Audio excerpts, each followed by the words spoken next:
latter rain. The latter rain is soon to fall on those who will accept the call, and live by God in righteousness as emblems of his sacredness. And as the early rain renewed the hearts of those who sin refused, so will the latter rain provide escape for those who in God hide, from all temptations sore and strong that Satan sends to lead us wrong, to keep us in captivity to self and its iniquity. For though the many may presume that God allows to give them room to live in their iniquity and still receive his surety, the Scriptures make the truth quite clear, that any sin that's practiced here is sin that caused the sacrifice of God's beloved Jesus Christ. And as he bore our sin and shame and suffered death to take the blame for all of our iniquity that started at that cursed tree, so God, with great intensity, expects that he will surely see the chosen rather choose to die than cheat or steal or even lie,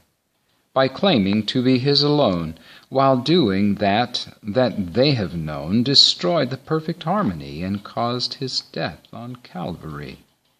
And even more, God plans to see his people grasp with surety the power of his mighty grace that sin and self cannot erase. For grace is heaven's surety that we by faith can be set free and never more give place to sin that robs the souls of selfish men. For grace is more than mercy here, but makes the demons quake in fear because they know the power there for those who humbly bow in prayer. And when we choose our all to give, and through our faith by grace to live, we're soon to gain the victory that grace provides for you and me. And when we've gained that victory and from our sins have been set free, then latter rain will be poured out, and those unsaved be driven out, to purify the church of God, while yet it stands upon this sod, to finish what was first begun by those who chose to love God's Son, and will in perfect unity reflect what all the world must see, that God will live within the men who give their hearts and soul to him.